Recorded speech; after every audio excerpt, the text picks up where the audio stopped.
Hi everyone, welcome to Opening Up in Lockdown Day 4.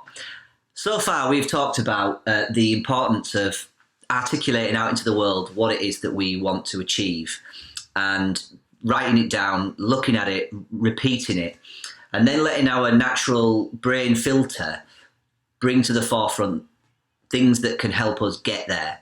And then yesterday we talked a bit about the Johari window and this idea that perhaps there's feedback that we're not getting or that we're not using to our advantage, or that there might be things that we keep hidden that are preventing us from getting to where it is that we want to be, and that there might be ways we can put them out into the real world in order that we can hold ourselves accountable, utilize other people's experience, try and just get a bit closer to what it is that we want.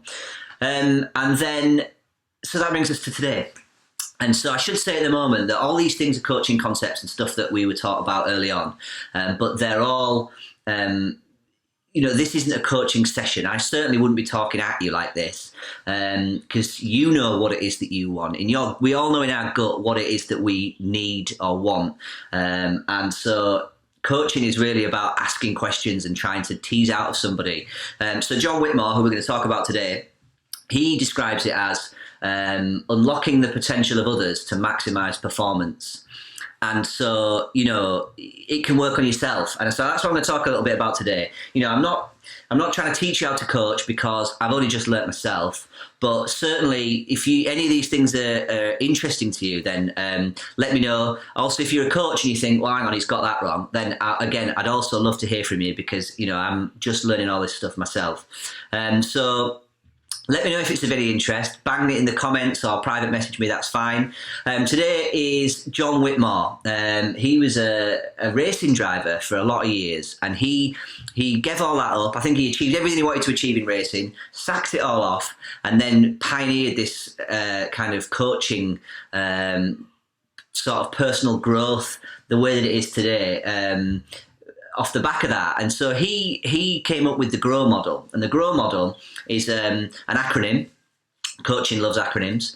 And it stands for goals, reality, options and obstacles, and what next.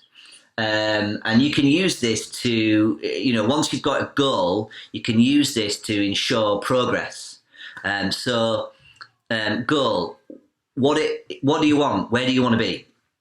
Reality, where are you right now? What do you already know? What are the stuff that's already in place? Options and obstacles, what hurdles do you need to jump or doors do you need to open in order to get where you want to be? And then what next? What's the 1%? What's the next rung up? And so you might have heard of it before because it gets used in problem solving, it's used in management and stuff like that. But it's been useful for me, and the reason why is the obvious example for me would be Pop-Up York. So that's my business, and this isn't going to be about my business really, because the success of the business, that remains to be seen. That's something I'm building and it will take time, but it's something I've been talking about and wanting to try for years. And just hadn't. And hopefully while I'm talking about this, there'll be things bubbling away in you that you've thought, I should be doing that. And I guess, the goal for me was obvious. It was this business. The reality was I was volunteering, running a community cinema. I was running events. I had experience in licensing films and doing all the sort of stuff that I would need to do for this business. And I could see that it worked, and I could see the benefit of it on me and my, well-being, as well as the benefit on the people that were coming along to the event. So the reality was clear. The goal was starting to become pretty obvious, but the obstacles were things that I was putting in the way, stuff, the natural stuff that you would say in a situation like that, which is, I can't afford to start a business. I haven't got time for it. What if it don't work? What if people don't come? All that natural, normal sort of stuff. And for me, coaching came along about a year and a half ago, and I remember it was like, well, it's impossible not to start coaching yourself. The grow model starts to sit behind conversations, and you naturally start to ask other people, what is it that you want? Where do you want to be? And trying to find out that stuff. And so you can't not do it to yourself. And so for me, it was, what is the next step? What is 1% for you? And that was much more within reach than this kind of idea.